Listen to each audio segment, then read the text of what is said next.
6 de outubro de 2006, Mercedes, Argentina. Romancito sai nas primeiras horas da manhã para ir à escola. Lá ele chega a entrar na sala de aula e ficar alguns minutos, mas logo se levanta, sai e não volta mais. O que ninguém sabia é que o garoto, sem saber, estava envolvido em uma perigosa seita que, por dinheiro e poder, fazia tudo, inclusive o inacreditável.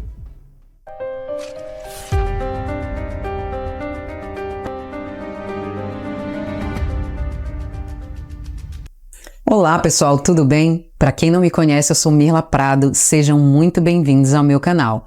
Gente, eu preciso avisar para vocês que o vídeo de hoje não é para todas as pessoas, principalmente aquelas sensíveis. Então, se você é sensível, eu te recomendo a ir aqui no canal e ver outro caso. Nós temos muitos casos aqui interessantes para vocês. E antes de eu ir para a história, eu preciso fazer aqueles pedidos carinhosos para vocês que fazem com que esse canal esteja no ar. Se você ainda não é inscrito no canal e se interessa por esse tipo de conteúdo, eu te convido a se inscrever. Se já é inscrito e ainda não ativou as notificações, ativa para você não perder nenhum fato sinistro a partir de agora. Se puder, deixa aquele like logo agora no começo, que depois provavelmente você vai esquecer. Isso me ajuda demais. Quem quiser me seguir nas minhas outras redes sociais, vai ser um grande prazer ter vocês por lá também. É isso. Fica aqui meu muito obrigada desde já. E agora, bora para a história. Ramon Inácio Gonzalez nasceu em 20 de dezembro de 1993, sendo filho primogênito de Norma Gonzalez. Ele tinha mais 3 meio-irmãos mais novos, Lucas, Ezequiel e Hernan. Todos eram de pais biologicamente diferentes. Ramon era conhecido pelo apelido de Ramoncito e todos moravam em uma casa simples e humilde, junto com a avó materna e uma tia. Ele nasceu e cresceu na Argentina, na cidade de Mercedes, localizada na fronteira com o Brasil, uma cidade que na época do caso era muito distinta pela grande pobreza que a maioria dos moradores viviam. Segundo as fontes, só existiam 2 tipos de pessoas naquele local: as que viviam em extrema pobreza e se submetiam a vários tipos de trabalhos para conseguir um mínimo para sobreviver, e as pessoas ricas, donas de fazendas e grandes empresas que aproveitavam dessa situação e abusavam da mão de obra dessas pessoas mais humildes. Infelizmente, a família de Ramonzito era da classe baixa e Norma, mãe, acabou trabalhando como profissional do sexo para poder assim alimentar seus filhos. Norma tinha problemas mentais leves e, assim como a mãe, Ramonzito também nasceu com alguns problemas, mas os dele eram mais voltados para a parte intelectual. E ele acabava tendo uma mentalidade mais infantil do que sua idade, e por isso ele tinha problemas para aprender e acompanhar o desenvolvimento conforme foi crescendo. Para tentar amenizar os danos, ele foi matriculado em uma escola que tinha suporte para ajudá-lo a aprender o mínimo, que era ler e escrever. Ramoncito foi descrito como um menino muito alegre e divertido que gostava de jogar bola na rua com os amigos e de usar a Lan House para brincar em alguns jogos de computador. Para quem não sabe, Lan House era uma espécie de comércio voltado para a internet, onde existiam vários computadores e as pessoas pagavam valores como 50 centavos por hora, e a maioria dos clientes eram jovens que ficavam em jogos online ou em salas de bate-papo. Mas a vida de Ramoncito não era fácil. Como ele era o mais velho dos irmãos, quando ele tinha por cerca de 8 a 9 anos, ele se sentia na obrigação de tentar ajudar a família a sustentar os irmãos mais novos. Então, todos os dias, depois das aulas, ele ia até uma antiga estação de trens urbanos e ficava lá vendendo doces, às vezes voltando para casa só na hora de dormir. Então, no dia 6 de outubro de 2006, quando Ramoncito já tinha 12 anos, ele saiu de casa cedo para poder ir à escola. Lá ele chegou e, ao entrar na sala de aula, ele ficou somente alguns minutos, mas logo depois ele se levantou e não voltou mais. No fim do dia, a família de Ramoncito notou que ele estava demorando muito para voltar para casa, mas imaginou que ele tivesse perdido tempo em alguma lan house ou que estava jogando bola com seus amigos. Mas as horas foram se passando e ele não voltou.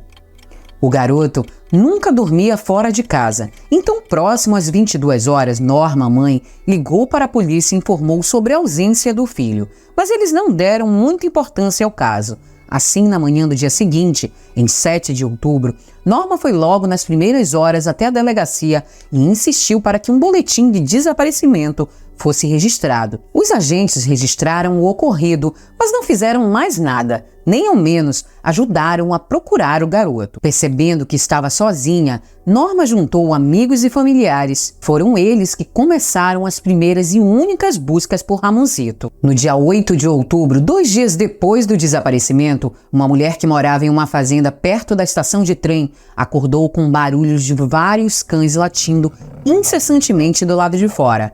Ela se levantou e foi até o local para espantar os cães. E quando se aproximou, ela se deparou com uma cena inimaginável, os restos de alguém pequeno.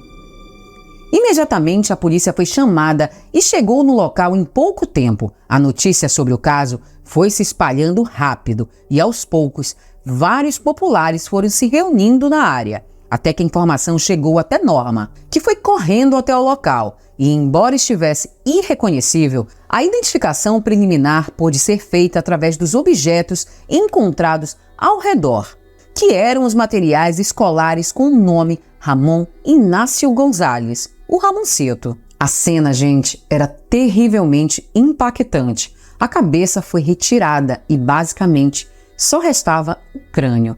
Ele estava completamente sujo de excrementos, sem falar que Ramoncito estava sem roupas e existiam sinais claros que ele havia sido mexido daquele jeito. O fato monstruoso chamou a atenção de todos da cidade de Mercedes, que passaram a partir desse dia a cobrar por justiça. A polícia chegou a fazer 2 prisões no dia 9, dia seguinte da descoberta, Mas essas informações foram mantidas em sigilo, pois era um caso muito delicado. Como mencionado, Ramoncito estava irreconhecível e para se ter certeza que era ele, era necessário fazer um exame de DNA. Mas o Departamento de Justiça alegou que não tinha recursos financeiros para o exame. Então, um mês depois, a família começou uma vaquinha para juntar 3.000 pesos, que era o valor do exame na época. Passeatas foram realizadas em uma tentativa de ajudar a arrecadar o valor. E depois que essa informação se tornou pública, a Secretaria de Direitos se manifestou informando que eles bancariam todas as despesas com os exames de DNA. Mas, gente, acompanhe aqui comigo que vocês vão ficar horrorizados com o tempo que esse exame levou para ser realizado. No dia 20 de dezembro de 2006, 2 meses após o fato, centenas de pessoas participaram de passeatas silenciosas com vários cartazes em comemoração ao aniversário de Ramoncito, que faria naquela data 13 anos. No mesmo mês de dezembro, 45 dias depois do crime, uma menina chamada Ramona Gaúna, de 14 anos, conhecida como Ramonita, chegou a ser detida dentro da antiga estação de trem e ela demonstrou saber muito sobre o crime. Ela claramente não era responsável, e sim uma outra vítima, mas estava em choque e claramente com problemas mentais. Então, ela foi interditada em uma instituição psiquiátrica para menores e, embora tivesse certeza de que ela tinha algum tipo de envolvimento, eles não sabiam exatamente o que era, pois Ramonita estava tão abalada que se negava a dar detalhes. Ela foi colocada sob proteção, assim como todo o resto de sua família.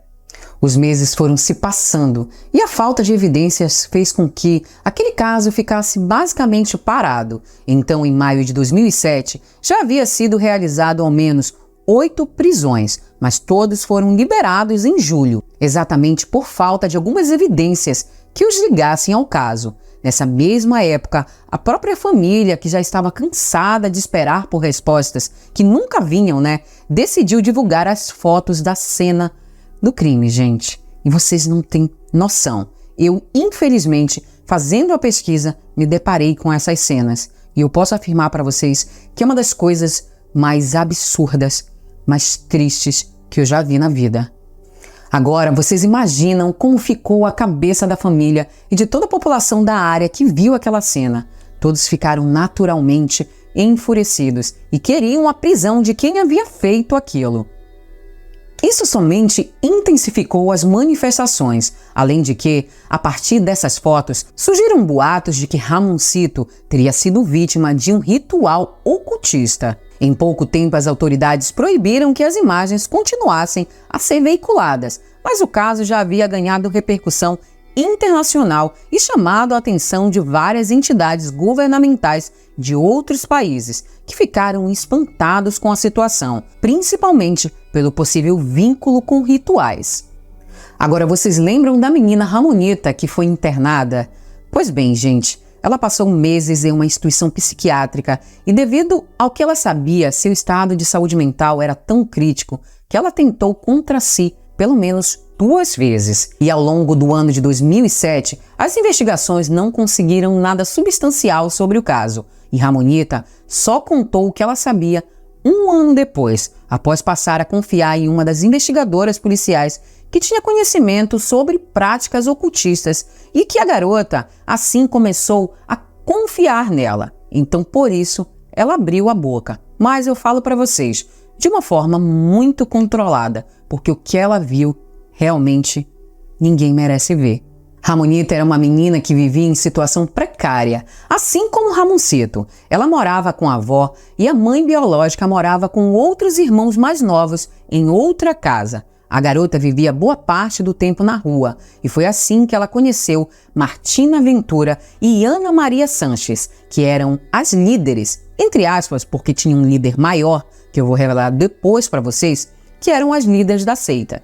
Essas mulheres recrutavam menores que viviam em situação de rua ou que viviam vendendo doces nas ruas e davam dinheiro e presentes em troca de favores, como por exemplo, eram entregues a esses menores uma bolsa no qual eles tinham o objetivo de levar para uma outra parte da cidade e eles nem sabiam o que tinha lá. Quanto mais entregas eram realizadas e maior era a bolsa, o menor recebia mais dinheiro, roupas novas, presentes e ele era classificado na seita com um nível acima na hierarquia dos menores, que eram usados como uma espécie de aviãozinho. E quanto maior o nível, mais eles ganhavam e também eram mais, entre aspas, respeitados. Os menores viam isso como um jogo da vida real, com desafios, níveis a serem alcançados e recompensas, além de que muitos conseguiam dinheiro suficiente para se alimentarem, o que já era muito difícil para eles. Mas a verdade, como eu falei anteriormente, é que a maioria não tinha ideia do que eles carregavam nessas bolsas,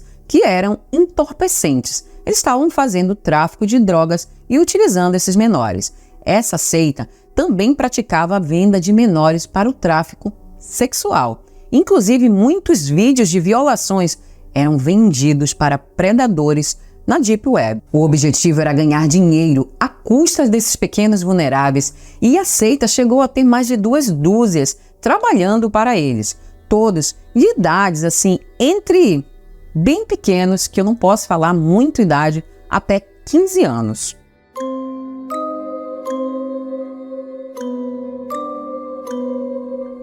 A seita ainda estava em formação e não tinha bem um nome escolhido, e ela era conhecida por várias nomenclaturas, como por exemplo, o Reino de Dylan, o Reino de Martissa Adams, o Grupo Negro, a Última Geração. Essas eram apenas algumas das nomenclaturas que eles utilizavam.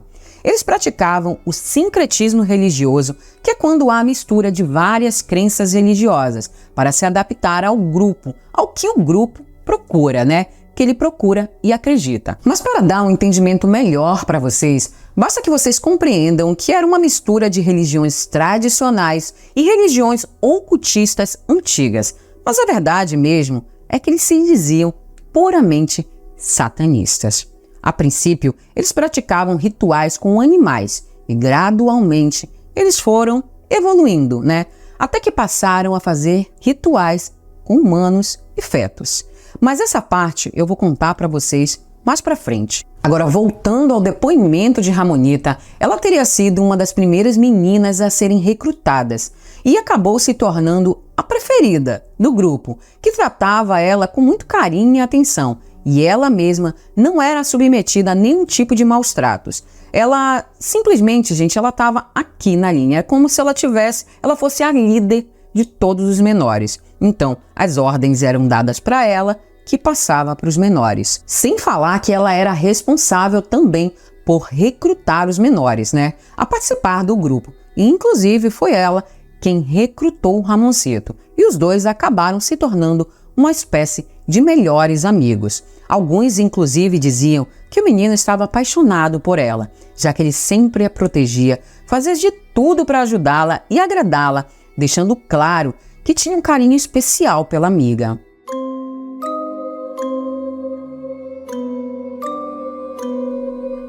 Um dia, enquanto ele estava dentro da casa que era sede do grupo, ele escutou por trás da porta que os membros estavam planejando fazer um ritual, onde um dos homens se casaria simbolicamente com Ramonita, depois teria a consumação do casamento, se é que vocês me entendem, e por último, eles tirariam a vida dela em ritual, cometendo várias atrocidades. Ao ouvir aquilo, Ramonzito, que era mais inocente do que a maioria dos meninos de sua idade, não entendeu o perigo e entrou na sala de forma impulsiva e começou a brigar com quem estava ali. Em sua cabeça, o garoto estava apenas defendendo a honra da amiga. Ele chegou inclusive a ameaçar quem estava ali, que caso fizessem algo contra ela, ele os denunciaria para a polícia e falaria para todos o que eles praticavam. Mas o que o garoto não sabia era que, embora só conhecesse alguns membros da seita, ele não conhecia todos, principalmente os mais poderosos, como membros da polícia, pessoas poderosas do meio empresarial e da política. Diante disso, eles fingiram que era uma brincadeira e assim mudaram seus planos e trocaram Ramonita por Ramoncito. Assim, no dia 6 de outubro, quando Ramoncito saiu da escola, ele foi direto para a casa de Osmar Aranda, que era um fazendeiro muito rico que tinha emprestado a casa, já sabendo de tudo o que iria acontecer ali. O garoto foi até o local, pois teria um trabalho à sua espera, mas na verdade, tudo já estava preparado e pronto para ele. Ramonita, junto com outros membros que eram menores, foram obrigados a assistir tudo. E se caso eles saíssem de seus lugares, também se tornariam parte do ritual. Assim, Ramonzito foi imobilizado e colocado deitado no chão sobre uma manta grossa. Ana Maria Sanches, que era uma das líderes, teria apagado cigarros sobre ele. E os demais teriam cometido os atos mais desumanos que vocês podem imaginar. Depois, ele foi mexido daquele jeito por Firmin Reinado Sanches. E quando ele já estava satisfeito, ele fez isso aqui que eu vou mostrar para vocês. Vocês entendem que não há como eu descrever isso? É realmente indescritível. Durante todo esse ritual, os membros ficaram em volta, cantando e dançando uma música que era conhecida como Tango do Pecado. Ao mesmo tempo, eles gritavam e xingavam Ramoncito, invocando entidades, e tudo isso foi registrado em fotos e vídeos que obviamente não foram divulgados. Não satisfeito, Daniel Alberto Alegre teria golpeado a cabeça de Ramoncito e logo em seguida, essa se separou do corpo. Os membros da seita que dançavam e cantavam pegaram uma taça de vinho e colocaram aquele líquido vermelho de Ramoncito e beberam. Todo esse ritual teria durado mais ou menos 8 horas e quando estava próximo da meia-noite, eles colocaram os restos em um táxi de um homem chamado Jorge Carlos Gretel e levaram até onde Ramon foi encontrado.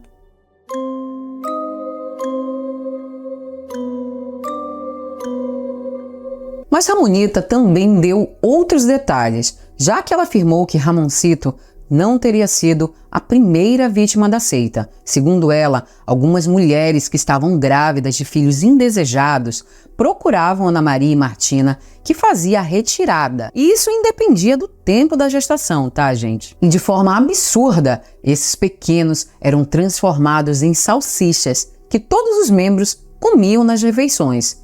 Também havia casos de mulheres que tinham levado a gestação muito adiante e procuravam Ana Maria e Martina quando estavam em trabalho de parto. E assim que a nova vítima vinha ao mundo, na casa delas, sem deixar rastros de seu nascimento, as mães vendiam esses para elas, para que elas fizessem os rituais. E assim, para piorar, esses eram mexidos também. Eram mexidos, gente. acabavam de nascer e eram mexidos. E os que sobreviviam, eles depois faziam as piores coisas até que eles não aguentavam e sucumbiam. E eu preciso falar para vocês que tudo isso era vendido na Deep Web para lunáticos que se deliciavam vendo essas cenas. A investigação conseguiu ligar essa declaração de Ramonita a um caso onde uma vítima foi encontrada dentro de uma caixa de sapato na cidade de Mercedes em 2005. O caso ainda estava em aberto porque não havia evidências nenhuma de quem era responsável por aquilo, né? Além de que nenhum parente teria ido reclamar pelo pequeno, que foi enterrado como um indigente. A seita dizia que tudo aquilo era necessário para conseguir a purificação. Uma das fontes afirma que as partes que foram retiradas daqui do Ramoncito foram vendidas também na Deep Web. A polícia tinha certeza que Ramonita tinha mais detalhes para contar, mas que por algum motivo foram mantidos em segredo. Mas esse depoimento já foi suficiente para dar andamento ao caso.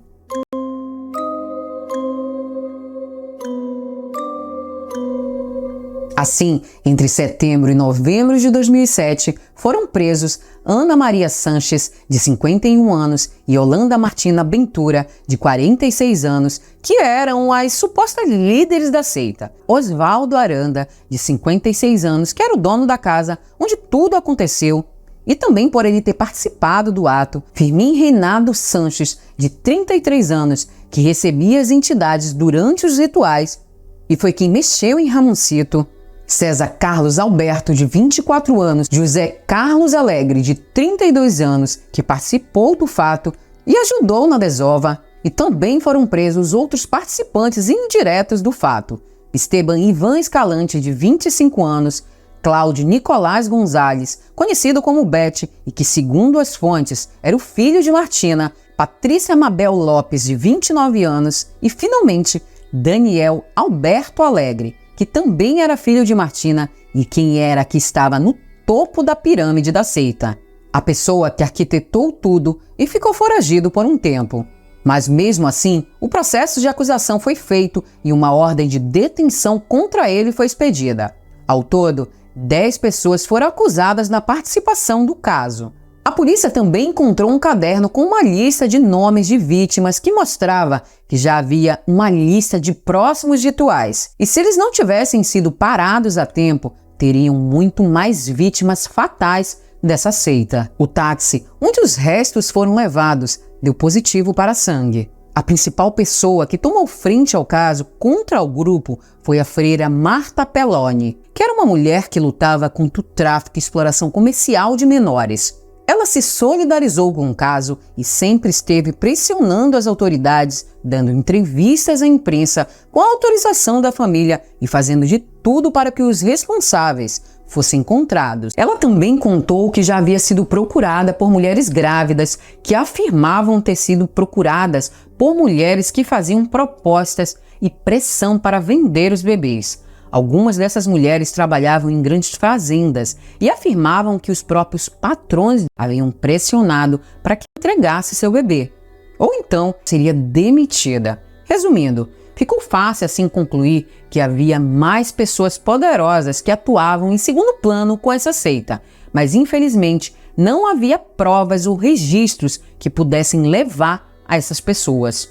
Mas olhem esse fato muito curioso, gente. Segundo os registros da justiça, Martina Ventura já havia sido acusada de ter tirado a vida de um pequenino, fazendo o mesmo que foi feito com Ramoncito e jogado no terreno de uma mulher do Conselho Tutelar que supostamente estaria atrapalhando os planos do grupo. Mesmo ela sendo acusada, o juiz determinou que não tinha provas suficientes e ela pôde sair em liberdade. E durante toda a investigação, o juiz responsável pelo caso de Ramon recebeu sérias mensagens ameaçando a sua vida pelo menos 2 vezes. E os outros investigadores do caso também receberam várias mensagens. Ramonita e outras testemunhas foram colocadas sob proteção em um local distante e sempre acompanhadas de policiais. E esse foi o primeiro caso em toda a Argentina envolvendo uma seita, e por isso o caso demorou muito para ser analisado e as provas serem anexadas ao processo. Vocês lembram do exame de DNA para confirmar se era Ramoncito ou não? Pois é, gente, este demorou inacreditáveis 4 anos para ficar pronto.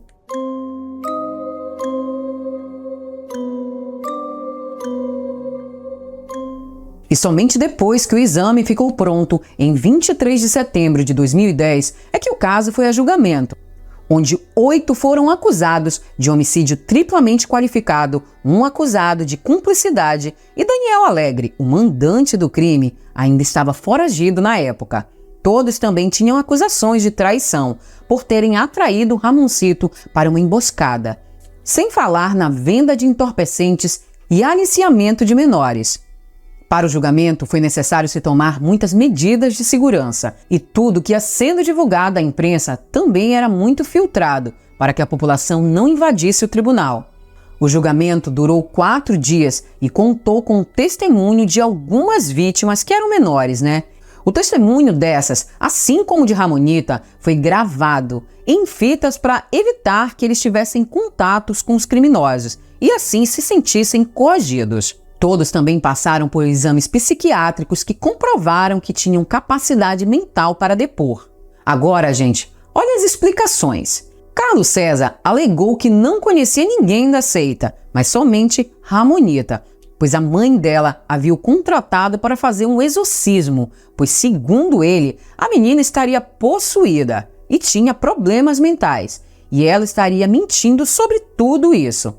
Já na casa de Ana Maria foram encontrados vários itens de ocultismo, que ela alegou que eram fantasias de Halloween dos filhos. E os livros que ela tinha sobre rituais, ela disse que tinham sido comprados na internet apenas por curiosidade. O taxista Jorge Alegre afirmou que o sangue encontrado em seu veículo era de animais, porque ele tinha o costume de ajudar os moradores a carregar animais abatidos, mas a acusação desmentiu, provando que se tratava de material humano. Quanto a Martina, que era uma das líderes, garantiu que nunca faria isso porque ela era uma mulher evangélica. Todos argumentaram que não se lembravam do que tinha acontecido em detalhes naquele dia, pois já haviam se passado 4 anos. No final, o juiz afirmou que ficou evidente que se tratava de um crime de ritual com fundamentos religiosos malignos. As investigações também sugeriram que havia outras sedes da seita nas cidades de Paso de los Libres e São Tomé, e que possivelmente existiam muito mais vítimas, além de que existia uma organização muito maior por trás da seita, que envolvia até líderes da política mundial. Que tal? Diante disso, o juiz salientou que as investigações deveriam continuar para encontrar quem seriam os verdadeiros autores intelectuais de tudo isso. Todos os acusados foram considerados culpados. Daniel Alegre, o único que estava foragido, foi capturado em 10 de maio de 2011 na província de Córdoba, onde ele trabalhava como vigilante de trânsito com uma identidade falsa. E assim, em 29 de março de 2011, a sentença foi proferida. Patrícia Mabel Lopes foi considerada culpada só de cumplicidade e foi condenada a 13 anos de prisão. Ela teria saído em liberdade no início de 2024, mas não há informações detalhadas sobre como foi isso. Martina, Ana Maria, Osmar Osvaldo, Esteban Ivan, Cláudio Nicola, Jorge Carlos, Firmin Renato e César Carlos foram acusados de envolvimento direto no crime e foram sentenciados à prisão perpétua, sem possibilidade de condicional. Daniel Alegre, que estava no topo da pirâmide, foi julgado em 2015 e sentenciado também à prisão perpétua. Um outro processo foi aberto contra os homens chamados Vitor Manuel e Norberto Tito, que eram envolvidos com a política local e que também estariam envolvidos nessa seita. Eles foram acusados de serem autores intelectuais e terem financiado todo o crime. Porém, por falta de provas, o processo nunca andou e eles nunca foram a julgamento. Afinal, eram homens poderosos da política, né, gente? Vamos falar o português real aqui. Inclusive, Vitor Manuel chegou a ser eleito como prefeito da cidade de Mercedes em 2013. Acreditem ou não. Gente, esse final pra mim tava meio assim, legal, prisão perpétua, mas quando chegou nesse finalzinho, enfim, é isso, pessoal. Esse foi o fato sinistro de hoje. Eu espero que vocês tenham gostado da forma com que eu explanei esse fato tão sinistro e delicado. Se vocês ficaram até aqui, muito obrigada, e vamos deixar os coraçõezinhos nos comentários pro Ramoncito, que merece toda a energia positiva da gente. Fica aqui meu muito obrigada e até o próximo Fato Sinistro.